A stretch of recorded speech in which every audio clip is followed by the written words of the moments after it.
ici en fait, c'est pour tu sais, les passagers de luxe là, qui circulent de temps en temps.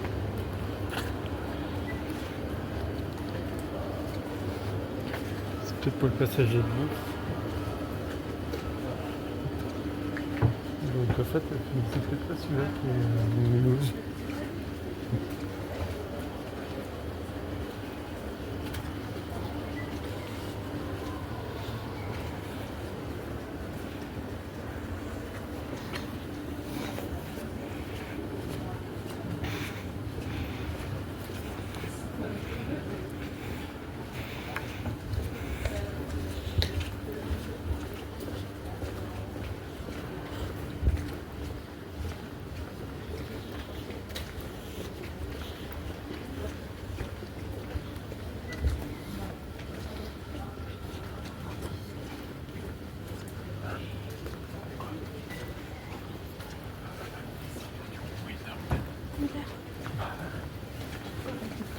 Il y a l'air bon.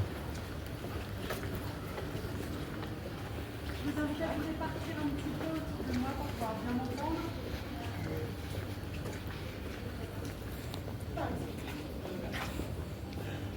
Très bien.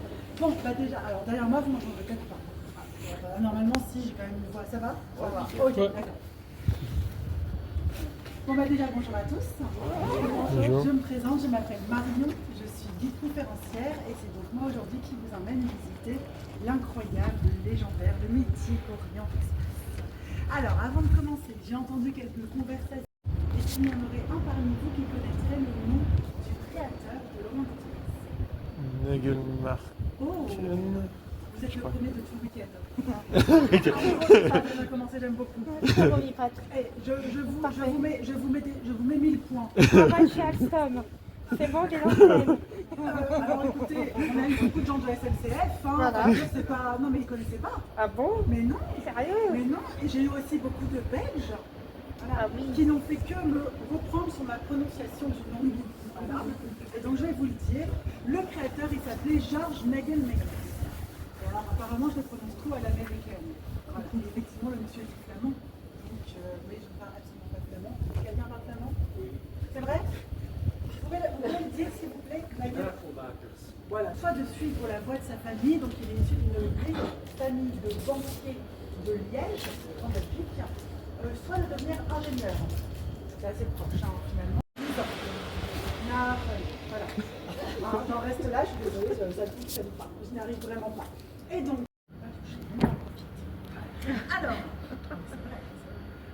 alors, ici vous avez vraiment le logo en tant que tel. Vous avez donc les lions qui sont très très liés au blason, aux différentes armoiries qu'on peut trouver en Belgique. Et au milieu, vous avez regardé un monogramme ou un chiffre. Même si ce sont des lettres, on peut dire un chiffre. Est-ce que vous arrivez à lire la lettre principale? L. Il y a un L. Il y a un L comme Léopold. Il est là, regardez. Oui. Juste là. Tout le logo a été fait en fonction de Léopold II pour vraiment montrer que ce train, c'est un train pour les rois, mais que ça deviendra aussi par sa légende le roi des trains. Et ça, c'est pas moi, c'est pas de moi, hein. C'est vraiment un adage qui est assez courant. Le train des rois, le roi des trains. Voilà. Vous avez aussi le nom de la compagnie, donc Compagnie Internationale des Wagons-Lits. Et ensuite, vous avez la suite, puisque après 1872, la compagnie va s'étendre et des grands express européens. Et donc ça me permet de vous rappeler une chose, ce que 95% des gens ignorent en arrivant ici, c'est que l'Orient Express, ce n'est pas un train, c'est une ligne. L'Orient Express, c'est la ligne Paris-Constantinople. Mais les trains qui sont dessus, il n'y a pas un seul train. Il y a en fait plusieurs voitures qui vont être agencées les unes avec les autres, mais ces voitures peuvent aussi circuler ensuite ou d'abord même sur d'autres grands express européens. Ça va être l'occasion de créer de nouvelles lignes. Par exemple, aujourd'hui, quand nous on va à Gare de Lyon pour prendre de Paris-Nice, et ben à l'époque ça s'appelait le train bleu. Et c'est pour ça qu'à Gare de Lyon, il y a le restaurant Le Train Bleu. Il y avait aussi la Flèche d'Or, qu'aujourd'hui on connaît sous le nom d'Eurostar. Voilà. Sauf qu'à l'époque, il n'y avait pas de tunnel, donc en fait, on mettait le train sur un bateau. Voilà. Et qui traversait ensuite la Manche. Donc tout ça, ça a été créé par la compagnie internationale des wagons. Et aujourd'hui, je vais donc vous montrer des voitures qui sont classées aux monuments historiques. Sur Orient Express, il y avait exactement le même type dans les années 20 et dans les années 30. Et le but vraiment de cette visite, c'est que vous ayez l'impression d'être un petit peu une personne de la très très haute société pendant quelques jours. On est déjà dans du grand luxe. Regardez les placages des bois précieux sur les murs, regardez les petites appliques au plafond, les tables que vous avez sur les bras, c'est de l'acajou. Et ça va aller de mieux en mieux. Plus on avance, plus ça va être waouh, vous verrez. Il y en a parfois qui sont un peu blasés. C'est la troisième voiture, dans chaque voiture restaurant, 42 places. Et ça ne veut pas dire qu'il y a 42 voyageurs à bord de l'Orient Express. Il pouvait y en avoir 20, il pouvait y en avoir 10, il pouvait y en avoir 60. Et on va monter le train en fonction de ça. Mais il peut y avoir donc plusieurs voitures restaurants par rame pour que justement ce soit un peu plus privilégié quelque part. Quand on arrive au restaurant, il y a des nappes. Donc même si vous savez maintenant que c'est de l'acajou, les gens ils s'en fichent un petit peu, vous avez des nappes par-dessus. Et donc le luxe est même caché sous les nappes. Les gens ensuite avaient un menu. Ils pouvaient commander ce qu'ils souhaitaient au menu, bien entendu. Donc c'est un véritable restaurant. Et la nourriture est réalisée à la minute. D'accord, elles sont absolument minuscules, mais toute la cuisine était faite, cuisine fraîche et locale, parce qu'on va se ravitailler dans les pays qu'on traverse pour que les gens puissent manger de la nourriture du pays dans lequel ils sont et l'observer par les fenêtres pendant que ça roule. Oui. Et avant de dîner, cela se fait. Par contre, mesdames, vous n'êtes pas concernées par cette consigne, puisque très souvent, à l'époque, les coiffures des dames dépendaient aussi du chapeau. Si vous enlevez le chapeau, toutes les boucles retombent, ce genre de choses. Donc, mesdames, vous pouvez garder votre chapeau, votre glamour en dépend. Voilà. Donc, c'est vraiment pour les messieurs. Vous avez ensuite un autre crochet en plein milieu. Vous le voyez au-dessus de votre tête ou à côté de vous. À votre avis, à quoi il sert? Pour les sacs?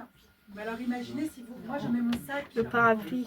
Voilà, il sera entre nous deux. Si je dîne avec madame, on aura le sac entre nous, puis en plus il va se balader comme ça. On va pas avoir envie de manger. Donc, direct par la gâchette par exemple. Moi personnellement, je mettrai mon arme à feu dans son petit étui au-dessus. Un choix, pourquoi pas. Autre idée? Le numéro de la commande, oh, un peu comme, c'est une bonne idée. C'est l'idée la plus sérieuse.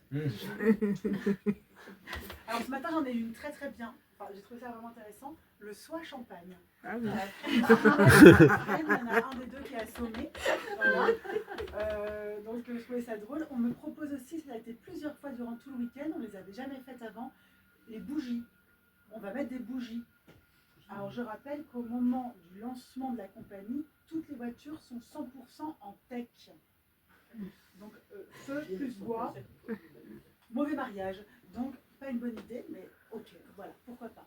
Alors je vous donne la réponse, en fait c'est pour dormir. Vous avez entendu comme le silence a changé quand j'ai dit ça.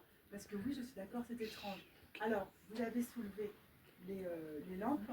Maintenant, je peux vous le montrer. Alors, ne le faites pas parce que des fois, ça se remet mal. On peut aussi soulever les tables. Voilà. Vous avez vu le pied en dessous se replie. Et normalement, celles-ci n'en ont plus, mais vous verrez dans les autres voitures, les tables ont toujours leur sangle. Partez d'ici. On accroche la sangle là. Ça permet de maintenir la table. Dans un premier temps, ça va permettre de faire le ménage. Il y a des cheminettes qui peuvent tomber par terre. Et dans un deuxième temps, ça va permettre aux membres du personnage de pouvoir dormir au sol. Alors, bien entendu, ils ne vont pas dormir à même le sol. Ils ont des petits matelas, ce genre de choses. Et ils peuvent aussi suspendre les hameaux. Alors, nous allons avancer. Ça, c'est l'agostillonnage.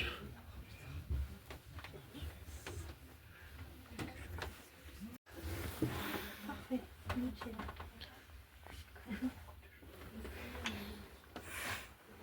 Là, oui, c'est un petit détail.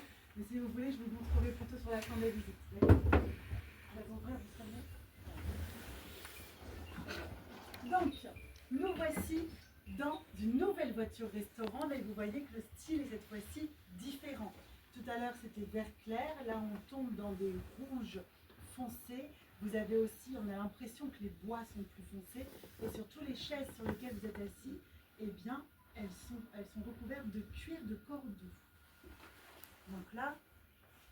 plus au pays du luxe, quand même. Sur les murs, vous avez des marqueteries, que vous les voyez à peu près partout. Ce sont des marqueteries qu'on doit à un artiste des années 20 qui s'appelait René Proux. Et René Proux, il est devenu vraiment célèbre en 1925 grâce à une exposition qui s'appelait l'Exposition internationale des arts décoratifs et qui a eu lieu au Musée des arts décoratifs d'aujourd'hui. Voilà. Et lors de cette exposition, il y avait d'autres artistes présentés et ils ont tapé dans l'œil en fait, de la Compagnie internationale des Wagonie qui a décidé de les recruter pour qu'ils fassent la décoration des nouvelles voitures de l'époque. Donc ces voitures-là ne circulaient pas à l'époque de modèle méthode. Et ce sont vraiment les voitures années 20, années 30. Et ça c'est important parce que, rappelez-vous, j'ai dit que l'exposition avait eu lieu en 1925. Et nous sommes en 2025. Nous fêtons cette année le centenaire de cette exposition internationale. Excusez-moi madame, est-ce que vous voulez bien couper le petit c'est ça que j'essaie voilà. de faire, je suis désolée. Parce que c'est difficile de se concentrer. On fête le centenaire cette année et à l'occasion, cette exposition va être réorganisée. Elle commence le 4 octobre au Musée des Arts Décoratifs et la nef centrale sera intégralement dédiée à l'Orient Express. Voilà. Sachant que vous découvrirez, je vous d'accord. Voilà. Donc ce sera d'ailleurs l'Orient Express à Caen. Voilà. Si vous avez des questions là-dessus, je pourrais y répondre à la fin de la visite si vous le souhaitez. Mais donc retenez qu'à partir du 4 octobre, vous pourrez encore réentendre parler de l'Orient Express si vous aimez ça. Très bien. Oui, mais tout le monde n'est pas au courant. Voilà, donc c'est vrai, j'en parle, on en profite d'en parler maintenant. Voilà. Alors, cette voiture, moi je trouve, et les gens sont habituellement d'accord avec moi sur la question, qu'elle est plus dans l'esprit qu'on imagine pour l'Orient Express. Il y en a parmi vous qui l'ont lu. Oui. Est-ce que vous pouvez lever la main les lecteurs, s'il vous plaît? Je te compte. Ok. Ok, pas énormément, très bien. Est-ce qu'il y en a qui ont vu le film, le livre en tout cas, la version d'Agatha Christie, donc elle a écrit en 1934. Cette version-là s'inspire d'un fait réel qui s'est déroulé à bord de l'Orient Express. Est-ce que vous le saviez? Oui. Est-ce que vous savez quel événement? Toi tu sais, il s'est passé quoi? Je vais te souffler la réponse. En fait, dans l'Orient Express, dans le crime de l'Orient Express, toute l'action prend part dans l'Orient Express qui se retrouve enlisé dans une tempête de neige. Cette tempête de neige a vraiment eu lieu en 1929. Et bien entendu que l'Orient Express était en plein milieu, sinon c'était pas drôle. Vous connaissez l'histoire? Non, ça réveille personne. Ok, les souvenirs de personne. Très bien. Donc je vais vous raconter ce qui s'est passé un petit peu. En gros, en 1929, on le savait avant même que le train parte de Paris, il y avait une tempête de neige en arrivant en Turquie. Mais on ne pensait pas que c'était la tempête du siècle non plus. Malheureusement, une fois arrivé dedans, il se trouve que c'était pas celle du siècle, mais c'était bien celle la plus importante depuis 40 ans. Voilà. Et le train s'est retrouvé devant un tunnel où il y avait eu un petit éboulement de neige. Ils ne pouvaient plus avancer. Les membres du personnel sont descendus, ont essayé d'enlever la neige et quand ils ont fini au bout d'une heure et demie, ils n'avaient pas fait attention. Mais en fait, la tempête redoublait l'intensité derrière eux et quand ils se sont retournés, le train était recouvert de neige, avec les gens à l'intérieur. Le train n'a donc pas pu redémarrer. Ils n'étaient même pas à 4 ou 5 heures de l'arrivée, si proche du but. Et ils vont rester bloqués pendant 5 jours. 5 jours. Ils ne le savent pas encore, bien entendu. À ce moment-là, ils espèrent que dans 5-6 heures, quand Istanbul verra qu'ils ne sont pas arrivés, on viendra les chercher. Sauf qu'ils ont envoyé une déneigeuse qui, elle, va mettre tout ce temps à les rejoindre parce que la neige, il y en a tellement, elle est tellement dure et tellement froide qu'elle se transforme en glace, ça va être très très compliqué. Mais donc ils vont devoir survivre pendant 5 jours, seuls à bord de l'Orient Express, sachant que, comme on était en train d'arriver, il n'y a plus de nourriture à bord. Vu qu'on se ravitaille dans les différents pays qu'on traverse, là on est arrivé dans 5 heures, ça vient faire un ravitaillement, il n'y avait plus non plus d'alcool, il restait encore un petit peu d'eau, et quelques bricoles à manger, voilà, petit goûter, mais vraiment pas beaucoup plus. Et surtout, un train qui ne circule plus, c'est un train qui n'a plus le chauffage. Et dans une tempête de neige.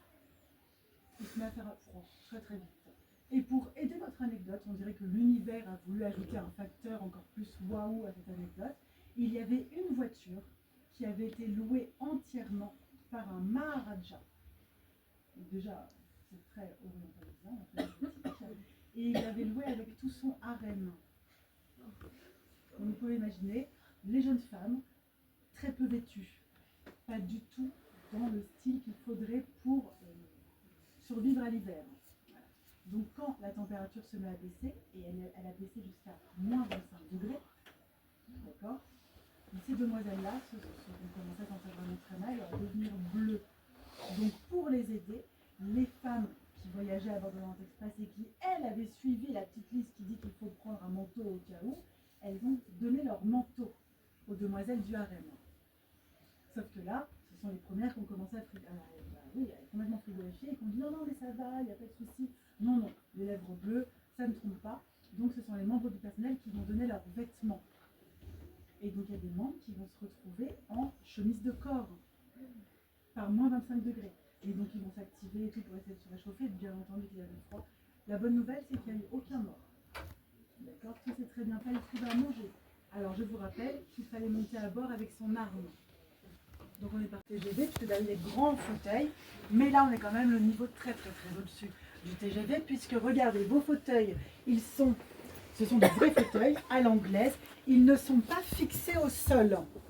Ça veut dire que si vous avez par exemple quelqu'un en face de vous qui a de grandes jambes et qui prend toute la place, vous pouvez décaler le fauteuil pour pouvoir placer vos jambes. Voilà, c'est la première chose.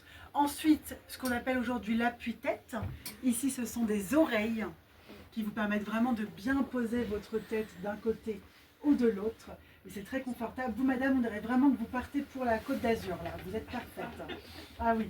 Là, et en plus, la position typique sur salon, c'est quand même assez différent après sur l'utilisation, puisque vous pouvez passer de la voiture restaurant aux voitures couchettes. Donc, il n'a jamais été restauré. Donc ici, ce ne sont que des restaurants, des voitures salon et un bar que je vous montre à la toute fin qui est très célèbre. D'accord? Les voitures salon, elles sont là pour se détendre. Vous pouvez y lire un livre, vous pouvez y boire un thé, vous pouvez y retrouver votre ami qui a réservé dans une autre voiture couchette et du coup vous êtes chacun d'à côté, vous vous dites bonne soirée ici. Voilà, c'est vraiment un endroit pour se détendre. Et alors, pour vous montrer à quel point les gens sont aux petits soins, vous l'avez compris avec l'anecdote précédente, mais là, il y a une autre preuve, regardez à côté de vos fauteuils, il y a des sonnettes. Sur le mur, au niveau de votre visage, vous avez un petit numéro avec une petite sonnette. Vous pouvez tenter d'appuyer autant que vous le souhaitez, personne ne vous répondra aujourd'hui. Voilà. Mais sachez qu'à l'époque, dans les années 20-30, cela appelait le conducteur. Oui, et là j'ai vu 2-3 paires de sourcils faire « Ok, alors qui conduit le train ?» Alors en fait, c'est pas la même chose. Il y a le machiniste et le conducteur. C'est la personne qui conduit les passagers jusqu'à leur cabine, jusqu'au salon. C'est en fait le chef de bord, c'est celui qui s'occupe des gens. Voilà. Et le conducteur est assis généralement sur un petit strapontin qui peut être à l'avant ou à l'arrière de la voiture. Et à côté de lui, il y a un tableau lumineux avec les numéros que vous voyez au-dessus de vos fauteuils. Et quand vous appuyez, ça ne fait pas un son. En fait, ce n'est pas une sonnerie du coup. Ce n'est pas non plus une sonnette. Ça va juste faire une petite lumière avec le numéro qui s'affiche de son côté. Et comme ça, il vient auprès de vous s'il y a des...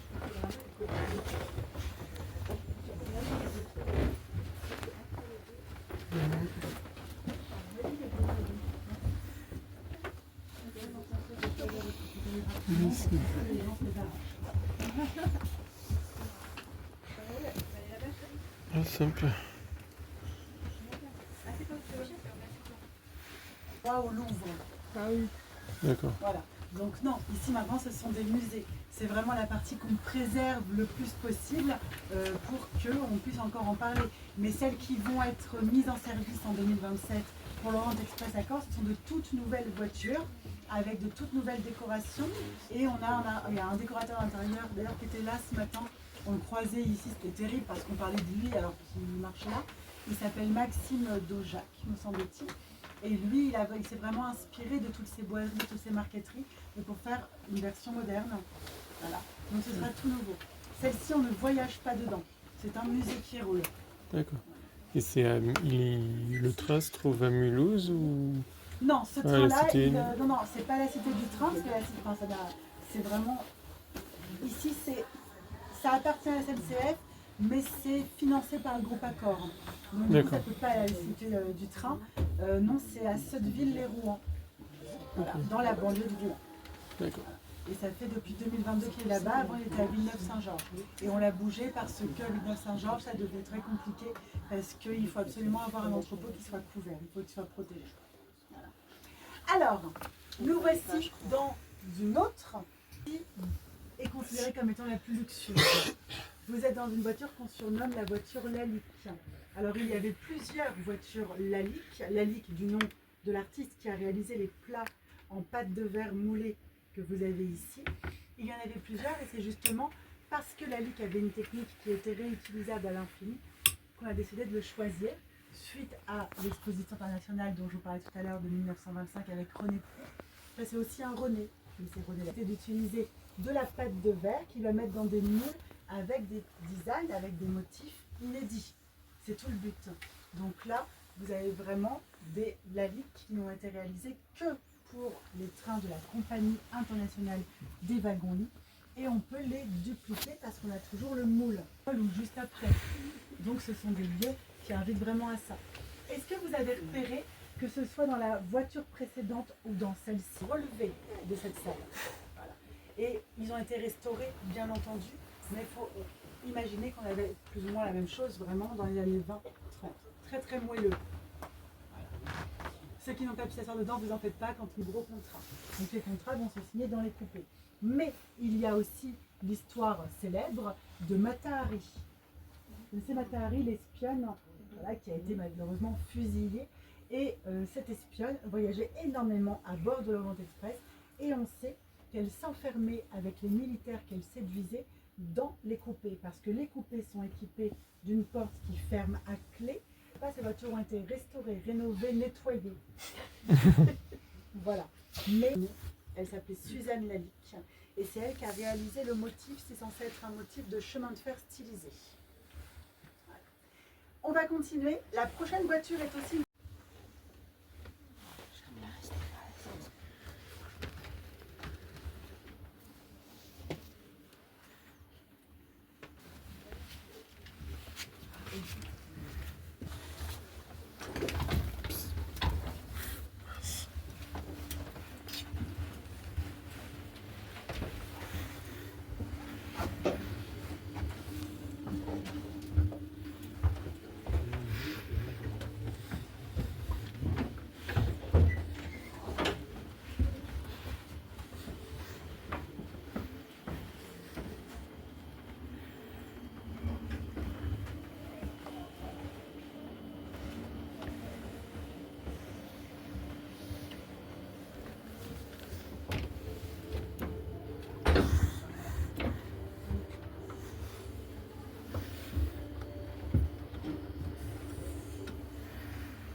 D'accord.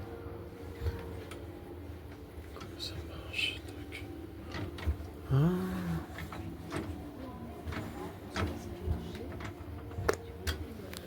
Ok.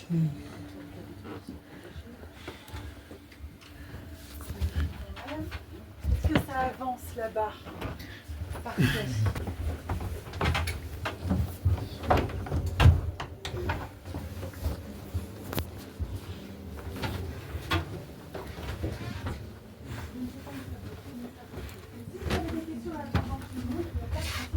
Poser. Allez-y. Personne, ça va? Vous savez ce que c'est pour vous? Est-ce que c'était lui qui bloquait? Je voyais que voilà, ça arrivait derrière, donc je sais pas si...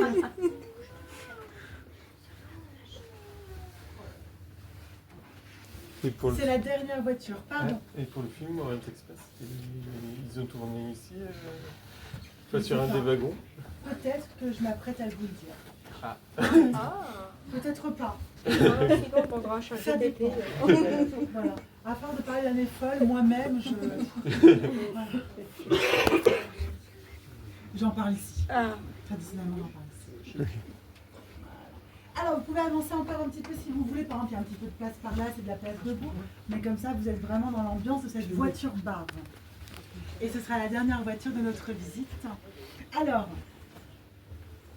la voiture bar dans laquelle vous vous trouvez a une particularité.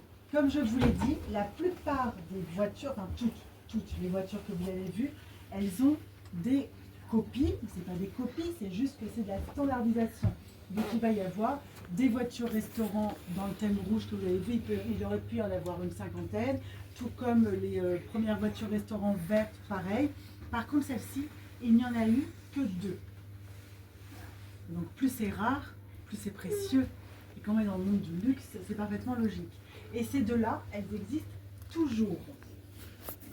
Cette voiture dans laquelle vous êtes, elle est classée au monument historique. Pour une raison très très simple, vous avez encore une fois des plaquages de bois précieux, mais vous avez aussi cette marqueterie que vous voyez absolument partout. Ce thème de marqueterie, donc là on est plus sur du bois marqueté dans du bois. Là on est sur de la nacre marquetée dans le bois précieux. Et autour de la nacre, regardez ceux qui sont à côté, vous pouvez même toucher, même si promis ça ne vous aidera pas. Est-ce que vous sauriez dire quelle est cette matière qui permet de former les petites tiges? Oui, ce sont des paillettes, oui c'est vrai, mais des paillettes de quoi? Alors ce serait du diamant, on ne serait même pas dans une gare ouverte au public. Mais je comprends, bien sûr, je vous pose la question, mais parce que ça y ressemble, c'est de la poudre d'argent. De la poudre d'argent. Et quand on trouve que la poudre est un petit peu trop grossière, on appelle cela de la paillette. Voilà. Donc, pour moi, c'est vraiment le comble du luxe, d'appeler de la paillette quelque chose d'un peu grossier. Voilà. Cette voiture a accueilli du beau monde, vraiment servi, qui a vraiment circulé comme toutes les autres. Et on sait que Joséphine Baker a chanté dans cette voiture. Voilà. Il y a une légende, là je dis que c'est une légende, c'est-à-dire que j'ai jamais trouvé de source qui en atteste vraiment. Il n'y a vraiment même pas de livre de journaliste, enfin, personne n'en a parlé, mais apparemment Coco Chanel aurait pu offrir un piano à une voiture bar, comme celle-ci. Alors, en vrai, c'est pas celui-là, celui-là est moderne. Voilà. Mais bon, ça, j'en suis pas complètement sûre.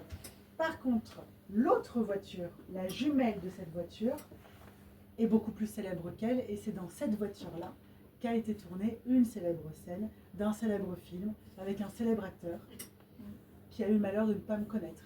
Voilà. Sean Connery. Voilà. Non, vraiment, c'est karmiquement, j'adore cet acteur, vraiment. Donc, c'est aussi pour ça que j'avais accepté de travailler ici, que je me disais, voilà, Sean Connery, peut-être qu'un jour il viendra. Voilà. Et d'ailleurs, je répète à tout le monde que l'année dernière, nous n'avons pas fait le journée du patrimoine parce que ces voitures avaient le malheur d'être en cours de restauration et Sean nous a quittés. Je pense qu'il est un homme cause à effet. Parce qu'il allait très très bien toutes les années, on a fait dans le patrimoine. Voilà. Donc, c'est dans la jumelle qu'a été tournée cette scène. Et c'est justement dans ce fauteuil que se trouve Sean Connery. Ce fauteuil, je vous disais, attention, il est hautement symbolique celui-là.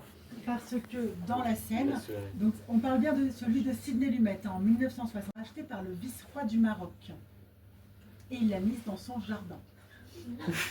Le problème de ça, c'est que, bon, après, le vice-roi du Maroc, j'imagine qu'il n'a pas un jardin de 150 mètres carrés. Voilà, il doit avoir quand même quelque chose d'assez impressionnant et de bien entretenu. Mais le problème, c'est que comme sa voiture à lui n'est pas classée, elle n'est donc pas protégée. De toute façon, elle se trouve au Maroc. Et peut-être qu'elle sert de voiture bar. Peut-être que c'est sa salle de fête personnelle, pourquoi pas. Ou peut-être que c'est un abri de jardin. Mais voilà, ça on ne peut vraiment pas le savoir et légalement, l'Orient Express n'a absolument aucun droit sur ces voitures puisque, ça c'est quelque chose d'important, les voitures de l'Orient Express de la compagnie internationale des wagons-lits, elles ont été malmenées tout au long de l'histoire puisque pendant la Première Guerre mondiale et pendant la Deuxième Guerre mondiale, parce que c'est un train diplomatique et que les pays ne s'entendaient plus, bien entendu que le contrat d'Orient Express était suspendu.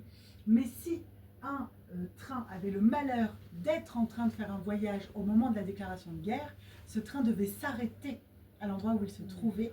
Et à ce moment-là, il appartient au pays dans lequel il se trouve. Il y a donc beaucoup de voitures qui ont été perdues à cause des 2 guerres mondiales. Et encore aujourd'hui, on trouve des voitures en Pologne. Donc elles sont toujours sur les rails, mais des rails qui ont été abandonnés après la Deuxième Guerre mondiale parce qu'ils ont sauté par exemple et que du coup ils ne sont plus reliés à rien, mais il y avait des voitures dessus.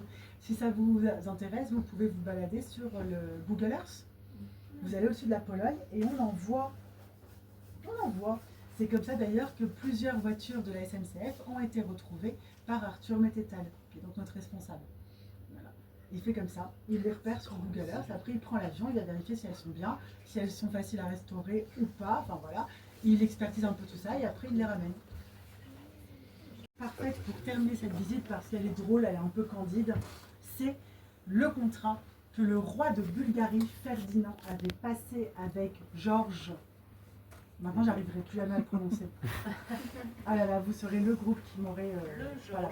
Je l'écris, merci, voilà. En fait, il est parfaitement écrit, mais j'arrive pas à le prononcer. Donc bon, Nagelmakers. Georges avait donc passé un contrat avec le roi Ferdinand de Bulgarie pour passer par son pays. Et en échange, le roi avait dit, il n'y a pas de souci, vous passez par mon pays, à une seule condition, je veux que, au moment où vous passez, si je vois le train passer, je m'autorise le droit de monter à bord du train et d'y faire ce que je veux. Bien sûr que Georges a dit oui, pas de problème. En même temps, il s'adressait à un roi. Il pensait que faire ce qu'il veut, c'était monter dans la voiture restaurant, faire un bon repas, puis redescendre. Non, c'était vraiment faire quelque chose d'un peu étrange. Et là, on se rend compte que le roi était en fait un enfant, un véritable enfant à l'intérieur, puisque son rêve, c'était de conduire un train. Donc il montait à bord de l'Orient Express et immédiatement on prévenait les passagers. Tenez-vous, cramponnez-vous, ça va passer. Qu'est-ce qui se passe? Et lui, il allait directement à la locomotive et il faisait le tchou-tchou. Voilà, donc son rêve de petit garçon. Mais surtout, il adorait pousser la locomotive à fond. Je vous l'ai dit, on partait à l'origine sur un timide de 130-140 km/h. Donc lui, il poussait à 160. Voilà. Et imaginez-vous, il y a plus de 100 ans, c'était bien avant la Première Guerre mondiale. Vous êtes dans la voiture salon, là, dans la Flèche d'Or par exemple. Vous venez de boire une petite tisane, vous lisiez un super livre, et d'un coup vous êtes réveillé par le roulis-bouli, vous ouvrez les yeux et vous découvrez que le monde défile à toute vitesse. Mais c'est comme si nous on allait à 1000 km/h aujourd'hui. Donc des crises de panique à bord de l'Orient Express, les gens qui se mettaient à hurler, alors c'était pas du tout le but. Et puis aussi, ce qu'il aimait bien, c'était freiner. Alors, nombre de personnes sont tombées, les lampes, jamais. Bien entendu, c'était fait pour. Voilà. Et au bout d'un moment, il a fallu arrêter. Donc, Georges est allé voir le roi. Il a affrété un train exprès, en plus pour faire un peu plaisir au roi, puisqu'il aimait beaucoup ce train, etc. Il est allé voir personnellement. Il lui a dit, écoutez, on a reçu beaucoup de plaintes. Ça commence à devenir compliqué. On n'aimerait pas que la réputation de notre ligne phare en pâtisse. Donc, il va falloir arrêter de faire ce que vous faites à bord du train. On pourrait penser que ce grand enfant aurait dit « Ah, qu'on lui coupe la tête !» Mais en fait, pas du tout. Il a réagi avec beaucoup de... Il a été très, très humble et surtout très honteux. Il ne se rendait absolument pas compte à quel point il avait été gênant pendant tous ces moments répétés à bord de l'Orient Express. Donc il s'est confondu en excuses et surtout pour se faire pardonner, il a proposé à Georges de lui offrir la plus haute distinction possible dans son pays. Et il en a fait un chevalier de Bulgarie. Donc il est revenu avec les excuses et une médaille qu'il avait absolument pas pu obtenir. Voilà. Nous avons un groupe qui va arriver derrière nous, donc nous allons...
l'occasion, cette exposition va être réorganisée. Elle commence le 4 octobre au Musée des Arts Décoratifs et la nef centrale sera intégralement dédiée à l'Orient Expo.